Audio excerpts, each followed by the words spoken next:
불교를 널리 펴기 위해서는 많은 사람들이 불경을 기억하는 것이었습니다. 그래서 수지독송, 즉 기억과 반복된 습득이 중요했습니다. 그러나 이것은 일부 출가 수행자들에게 가능했을 뿐 일반 대중은 할 수 없는 일이었습니다. 불경이 문자화된 것은 불묘 후 300년경에 아쇼카왕 시대에 이루어진 3차 결집대로 알려져 있습니다. 불경이 문자화되었지만 문자를 습득하지 못한 일반 대중은 여전히 불경을 접할 수 없었습니다. 그리고 불경은 전문적인 승려들에 의해서 이론화됨으로써 대중과는 더 멀어졌습니다. 아비달마 불교를 거치면서 불교는 난해한 이론으로 변질되었습니다. 그래서 세상에 불경은 있었지만 불자들은 불경을 만날 수 없었습니다. 불경은 양이 방대합니다. 이 또한 대중들이 불경을 접하는 것을 가로막았습니다. 이런 상황에서 AD 1세기경에 히랍 문명의 영향을 받아 불상이 출현합니다. 불상의 출현은 불교를 여타의 신앙과 유사한 형태로 변질시켰습니다. 불상은 신상과 동일하게 인식되었고 불상은 예배와 기도의 대상이 되었습니다. 사람들은 영음 있는 불상을 찾았고 그 결과 불상은 거대해지고 화려해졌습니다.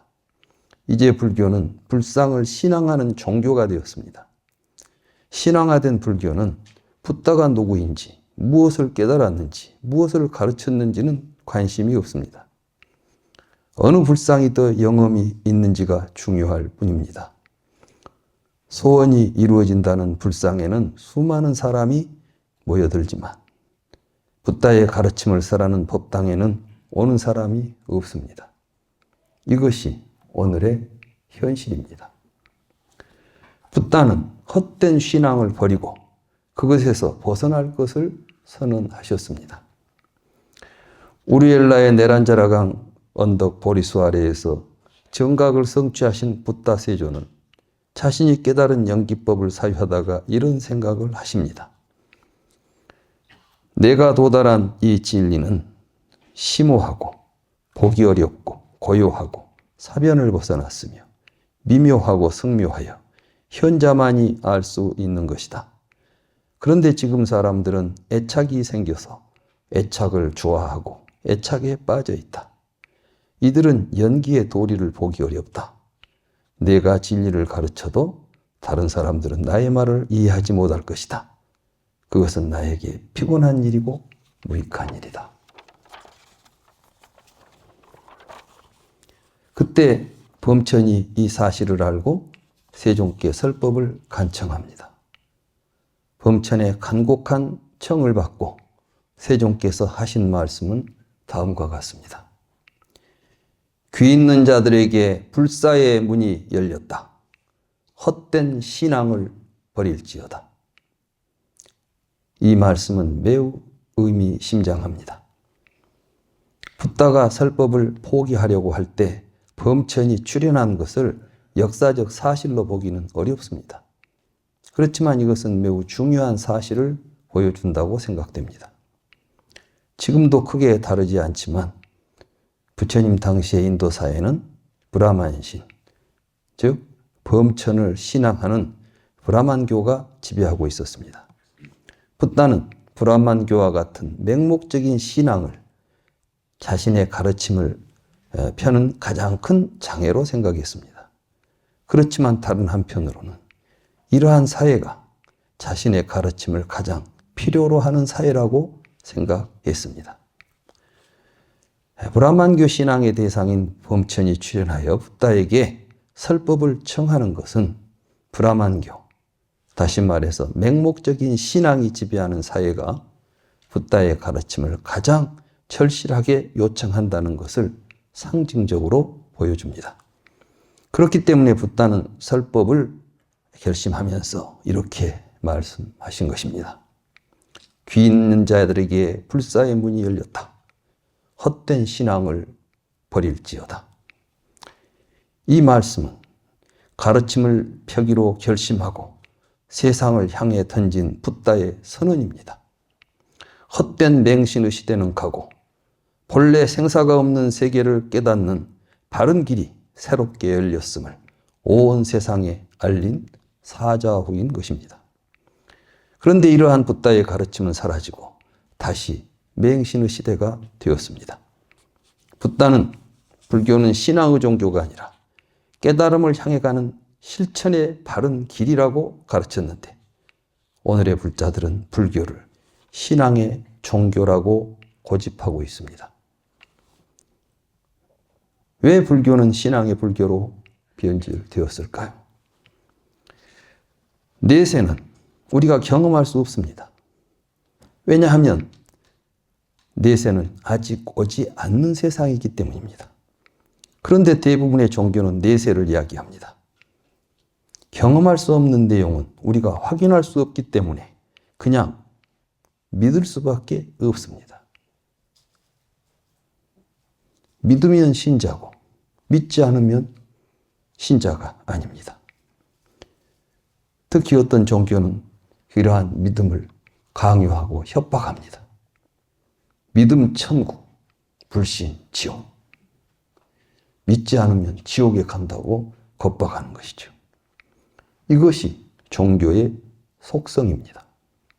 이런 의미에서 본다면 불교는 종교가 아닙니다.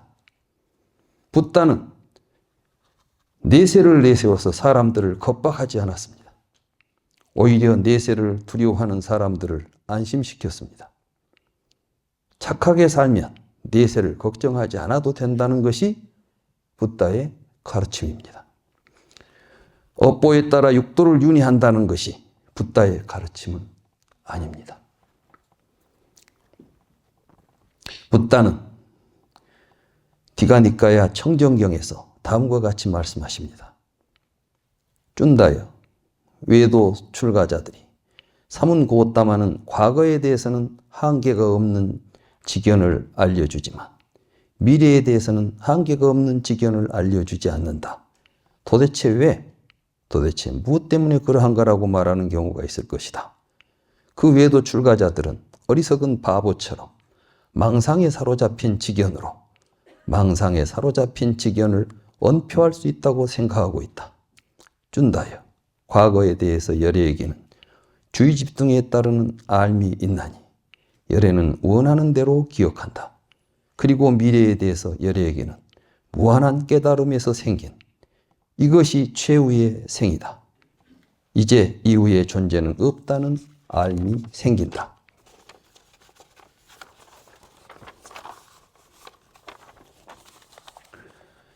미래는 결정되어 있지 않기 때문에 우리는 미래를 알 수 없습니다.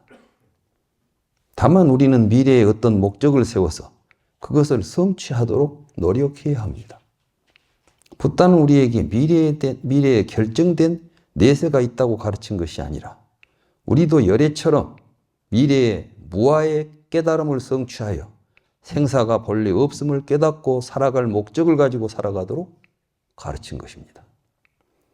불교가 내세를 추구하는 종교로 변질된 것은 붓다가 깨달은 12연기에 대한 오해에서 비롯된 것입니다. 붓다의 가르침의 핵심은 윤회설이 아닙니다. 그런데 어떻게 해서 윤회설이 불교의 핵심 사상이 되었을까요? 그것은 붓다가 깨달은 12연기를 3세 양중인과설로 해석한 아비달마 불교에 기인합니다. 3세 양중인과설은 지금까지 12연기에 대한 가장 완전한 해석으로 인식되고 있습니다. 12연기로 대변되는 연기법은 붓다 스스로 자신이 깨달은 진리라고 선언한 것입니다. 그런데 이것이 3세에 걸쳐서 윤회하는 내용이라면 윤회설을 불교의 핵심이라고 하지 않을 수가 없는 것입니다. 불교의 윤회설이 지닌 문제는 무아와 윤회의 충돌입니다. 붓다는 무아를 가르쳤는데 윤회를 이야기한다는 것은 분명히 문제가 있습니다. 아비담말 불교에서도 이 점을 잘 알고 있었습니다. 만약에 윤회를 인정한다면 이것은 자아를 인정하는 유아론이 아닌가? 이 문제에 대해서 아비달마 구사론에서는 다음과 같이 이야기합니다. 무아이지만 여러 온들이 번뇌와 업의 작용에 의해 중유로 상속함으로써 등의 불꽃처럼 모태에 들어간다. 자아는 없지만 중생들이 자아로 집착하는 오온이 번뇌와 업에 의해서 사후에 중유라는 상태의 오온으로 상속하여 그 중유가 모태에 들어간다는 것입니다. 그것을 입증하는 논증이 불꽃의 비유입니다. 등의 불꽃이 다른 등으로 옮겨질 때 이 등의 불꽃이 저 등으로 옮겨지는 것이 아니라 이 등의 불꽃은 사라지지만 저 등의 불꽃으로 이어져서 저 등의 불꽃이 존재하게 된다는 것입니다. 이렇게 오온이 상속을 통해 윤회가 이루어진다는 것을 이야기하기 위해서 등장한 것이 아비달마 불교의 사유설입니다. 사유설에 의하면 인간의 존재는 생유, 본유, 사유, 중유라는 네 가지 존재의 형태를 갖게 됩니다. 생유는 태어나는 오온이고 본유는 태어나서 죽을 때까지 존재하는 오온이며 사유는 죽는 오온입니다. 그리고 사유와 생유 사이에 중유가 있어서 다음 생으로 삶이 이어집니다. 아비달마 불교는 이러한 사유설을 통해서 무아이지만 오온의 상속을 통해서 윤회가 이루어진다고 주장합니다. 물론 이러한 이야기를 부처님은 하신 적이 없습니다. 아비달마 불교는 윤회와 윤회에서 벗어나는 길을 보여주는 것이 불교라고 생각했습니다. 제가 구사론을 읽어보니까 핵심이 윤회, 그 윤회를 설명해야 되겠고 또 윤회에서 벗어나는 길을 이야기해야 되는 것이죠. 12연기를 3세 양중인가로 해석한 것도 이러한 생각에서 비롯된 것입니다. 중생의 윤회는 번뇌와 업에 의해 나타난 결과다. 따라서 번뇌가 없어지고 업이 소멸하면 윤회는 사라지고 열반을 얻게 된다. 아비달마 불교의 복잡한 이론은 이것을 설명하기 위한 것입니다. 이렇게 아비달마 불교를 거치면서 12연기는 윤회설이 되고 불교는 다른 종교와 크게 다를 바 없는 내세와 윤회를 믿는 신앙이 되었습니다. 붓다는 12연기의 유전문과 환멸문을 깨달았으며 그것은 사성제와 팔정도입니다. 12연기는 결코 3세 양중인과설이 아닙니다.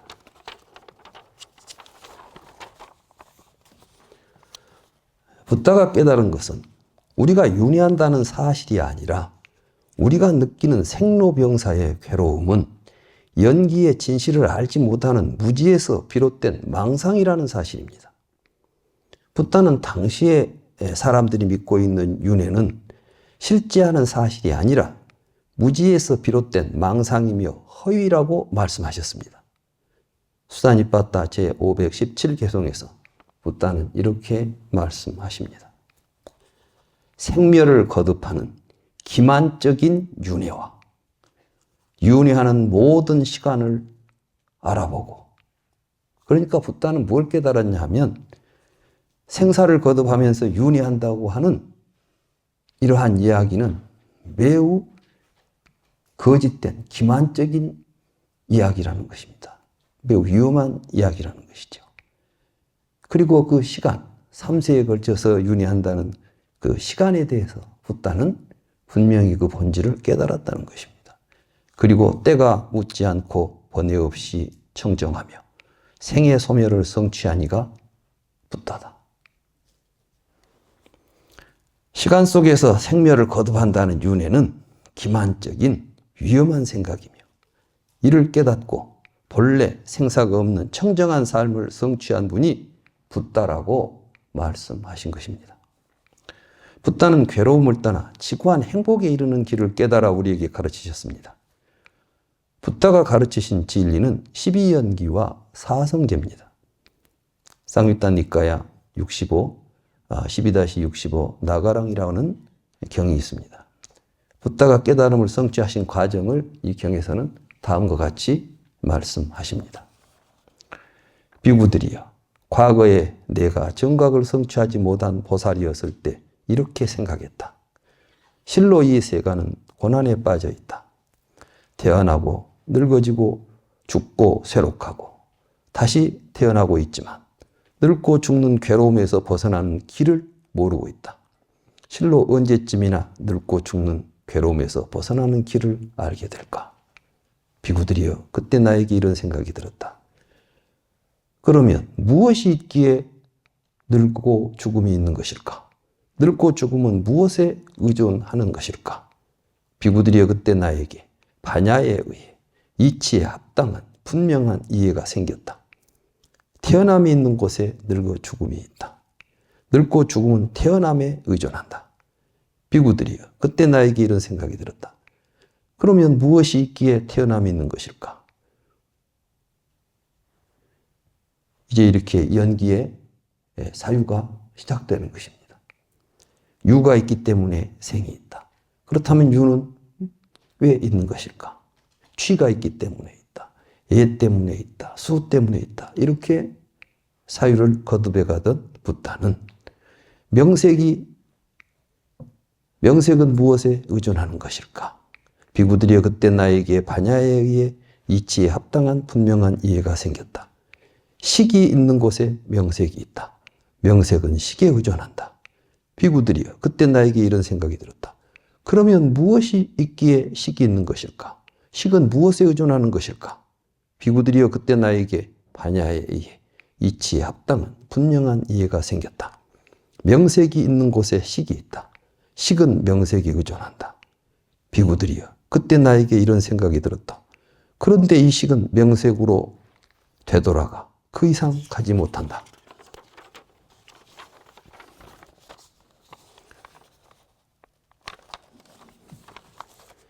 이제까지 늙게 되거나 태어나게 되거나 죽게 되거나 쇠락하게 되거나 다시 태어나게 된 것이 있다면 그것은 명색에 의존하고 있는 이 식이다.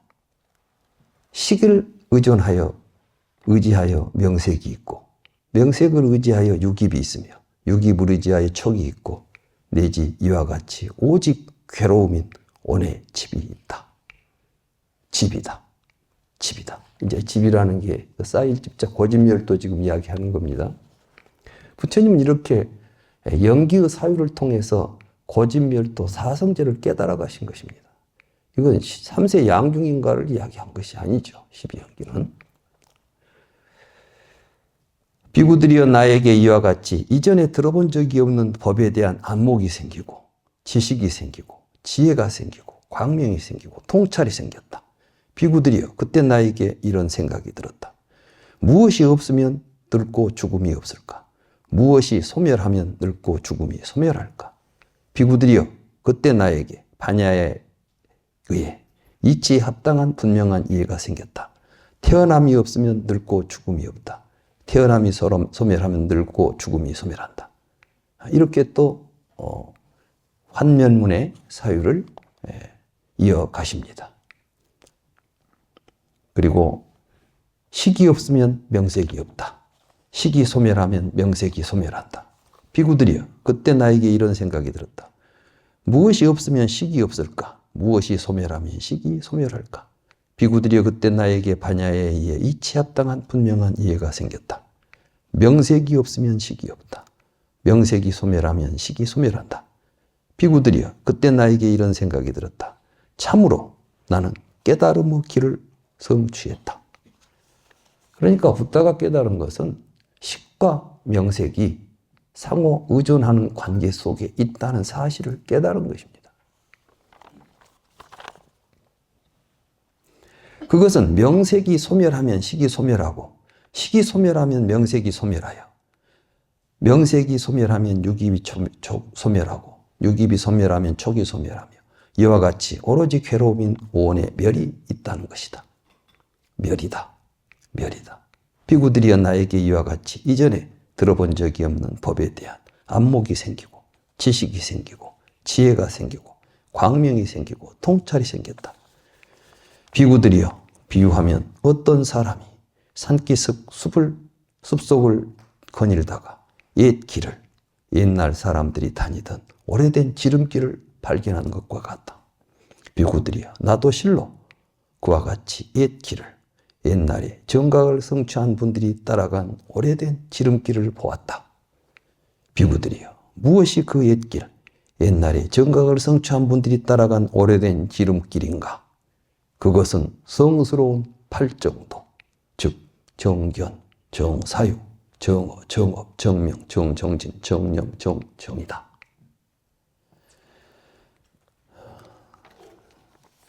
이것이 어떻게 삼세 양중인과설로 해석이 될 수 있는 내용입니까?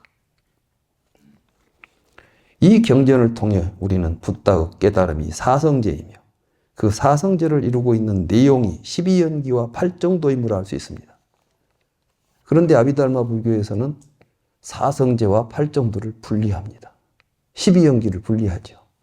사성제는 성문들이 공부하는 것, 12연기는 연각들이 공부하는 것, 이런 식으로 배웠죠. 육바라밀은 보살. 지금 우리가 알고 있는 불교는 이렇게 붓다의 어떤 깨달음과 가르침을 제대로 이해하지 못하고 있습니다. 붓다는 생로병사를 겪고 있는 것이 명색에 의존하고 있는 시기라는 것을 깨달았습니다. 그리고 이 경 속에서 12연기의 무명과 행이 언급되어 있지는 않지만 사실은 그것들을 포함하고 있습니다. 붓다가 깨달은 것은 생사의 괴로움을 겪고 있는 자아는 존재하지 않으며 명색에 의지하고 있는 식, 즉 허망한 분별심에 의해서 생로병사의 괴로움이 나타난다는 사실입니다. 이러한 사실을 모르고 이게 무명이죠. 허망한 식을 자아로 집착하고 살아가면 이것이 행입니다. 그 식을 조건으로 생사의 괴로움은 끝없이 이어집니다. 이것이 무명에서 시작되는 12연기의 유전문입니다. 한편 이러한 사실을 알아서 바르게 살아가면 열반에 이르게 된다는 것이 정견에서 시작되는 8정도이며 12연기의 환멸문입니다. 8정도는 12연기의 환멸문을 구체적으로 보여주는 것입니다. 이와 같이 12연기는 사성제와 밀접하게 연관되어 있습니다. 다시 말해서 사성제는 12연기로 구성되어 있습니다.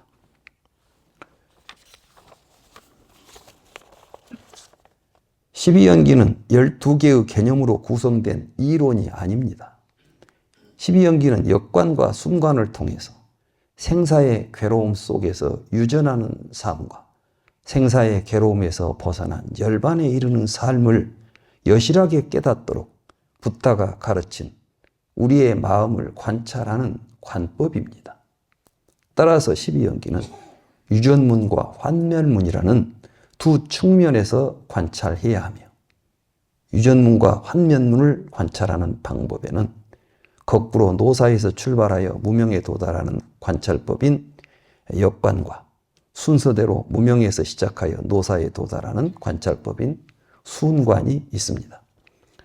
사성제는 이러한 12연기의 유전문과 환멸문에 대한 역관과 순관이라는 두 가지 관찰법을 통해 깨닫게 되는 진리입니다.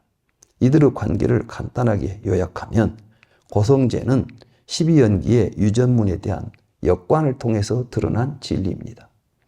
집성제는 12연기의 유전문에 대한 순관을 통해서 드러난 진리입니다. 멸성제는 12연기의 환면문에 대한 역관을 통해서 확인되는 내용입니다. 도성제는 12연기의 환면문에 대한 순관을 통해서 행해지는 실천의 길인 것입니다. 유전문의 역관은 우리의 현실에서 출발합니다. 우리는 누구나 늙고 죽습니다. 이것이 불교에서 극복하려고 하는 괴로움입니다. 괴로움에서 벗어나기 위해서는 왜 이러한 괴로움이 있는지를 알아야 합니다. 노사의 괴로움은 왜 있을까요? 이렇게 괴로움의 조건이 되는 것을 찾아가는 과정이 유전문의 역관입니다. 이러한 역관을 통해서 우리는 노사의 괴로움이 나타나는 과정 속에 있는 모든 조건들, 즉 무명에서 노사에 이르는 12연기의 모든 요소들이 괴로움이라는 사실을 알게 됩니다. 이렇게 괴로움의 실상을 아는 것이 사성제의 고성제인 것입니다. 유전문의 순관과 순관은 역관을 통해 괴로움의 근원이 드러난 후에 그 근원, 즉 무명에서 순서대로 노사의 괴로움이 연기하는 과정을 확인하는 것입니다. 노사의 괴로움이 명색을 의존하고 있는 식에서 비롯된 것이라는 사실을 알지 못한다면 이것인지 무명이지요. 우리는 식을 자아로 집착하는 삶을 살게 될 것입니다. 이것이 행입니다. 이러한 삶이 조건이 되어서 식이 있게 되고 식이 조건이 되어 명색이 있게 되고 결국 노사의 괴로움이 나타나게 된다는 사실을 유전문의 순관을 통해 확인하게 되며 이것이 집성제입니다. 12연기 환멸문은 무명이 소멸하면 행이 소멸하고 이와 같은 과정을 거쳐서 결국은 노사가 소멸한다는 것입니다. 이러한 환멸문은 사성제의 멸성제와 도성제가 됩니다. 무명은 진리에 대한 무지, 즉 정견을 갖지 못한 상태를 의미합니다. 생로병사의 괴로움은 오온이라는 허망한 자아를 집착함으로써 나타난 것입니다. 붓다는 연기법을 깨달음으로써 우리가 집착하는 자아가 무명에서 연기한 허망한 오온이라는 것을 알게 되었습니다. 이것이 무명이 소멸하고 생긴 정견입니다. 정견이 생기면 우리의 삶에 변화가 생깁니다. 자아중심의 삶에서 벗어나 무아의 삶을 살게 되는 것입니다. 이것이 팔정도의 정사유, 정어, 정업입니다. 이렇게 정견으로 바른 삶을 살아갈 때 무명에서 연기한 신구의 사명이 사라지게 됩니다. 무명이 멸하면 행이 멸한다는 것은 이와 같이 정견이 생겨 바른 삶을 살아가게 된다는 것을 의미하는 것입니다. 12연기의 환멸문의 순관은 사성제의 도성제, 즉 팔정도를 의미합니다. 우리가 12연기의 환면, 즉 무명이 멸하면 노사가 멸한다는 사실을 알고 있다 할지라도 부지런히 팔정도를 실천하지 않으면 무명이 멸하지도 않고 생사의 괴로움에서 벗어날 수도 없는 것입니다. 정견에 의해서 본다면 나와 세계라는 존재와 과거, 현재, 미래라는 시간,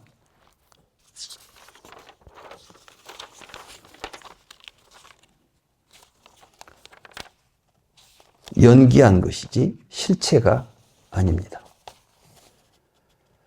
붓다는 이렇게 실체가 없이 연기한 것을 공이라고 불렀습니다. 진리, 즉 연기법이라는 정견에서 보면 모든 존재는 연기한 것이므로 공이고 존재가 공이기 때문에 존재로 인해 나타나는 시간도 공인 것입니다. 팔정도는 이러한 공의 세계를 깨닫고 무아를 실천하는 참된 삶을 의미합니다. 이상과 같은 관점에서 보면 붓다가 보리수 아래서 깨달은 12연기는 다음과 같이 이야기할 수 있습니다.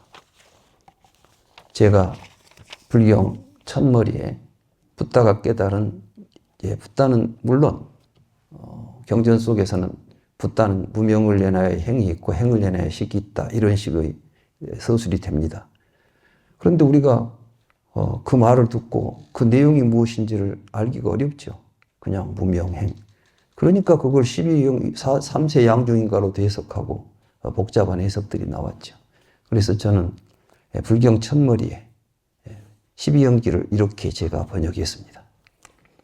나라고 할 만한 것이 없다는 사실을 알지 못하기 때문에 이것이 무명입니다. 내가 있다고 생각하면서 살아간다. 이것이 행입니다. 내가 있다고 생각하면서 살아가기 때문에 나와 세계를 분별하는 마음, 식이 생긴다. 나와 세계를 분별하는 마음에 의지하여 이름과 형색이 나타난다. 이름과 형색에 의지하여 그것을 보고 듣는 자아가 나타난다. 그 자아에 의지하여 대상을 경험하는 접촉이 나타난다. 그 접촉에 의지하여 즐겁거나 괴로운 느낌이 나타난다. 즐겁거나 괴로운 느낌에 의지하여 느낌을 갈망하는 가래가 나타난다. 그 가래에 의지하여 무상한 오온을 자아로 취하게 된다. 오온을 자아로 취하기 때문에 내가 있다는 생각이 나타난다.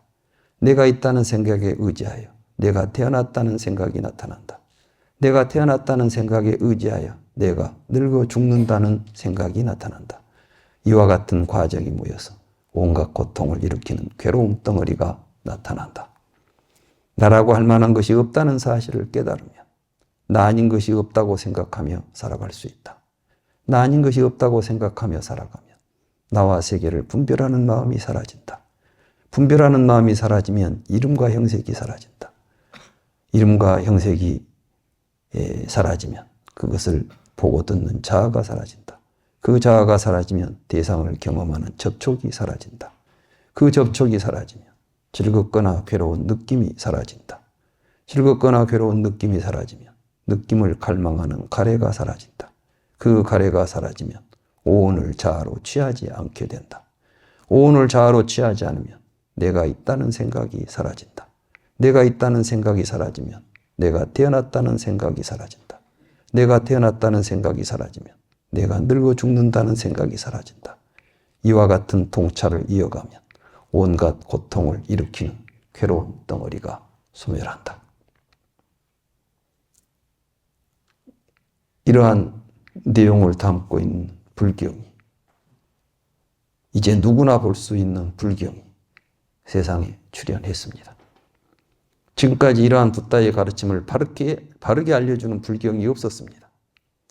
저는 붓다의 가르침을 누구나 쉽게 접하고 배울 수 있는 불경을 이번에 편찬했습니다. 이제 불경이 세상에 출현했으니 불교의 중심이 불상에서 불경으로 전환될 것이라고 저는 기대합니다. 그리고 부처님의 가르침을 바르게 이해하고 실천함으로써 이 세상은 자유롭고 평등하고 평화로운 부처님의 세상이 될 것이라고 기대합니다. 모든 생명이 다투지 않고 행복하게 살아가는 부처님 세상을 기원하면서 이 강연을 마치겠습니다. 감사합니다.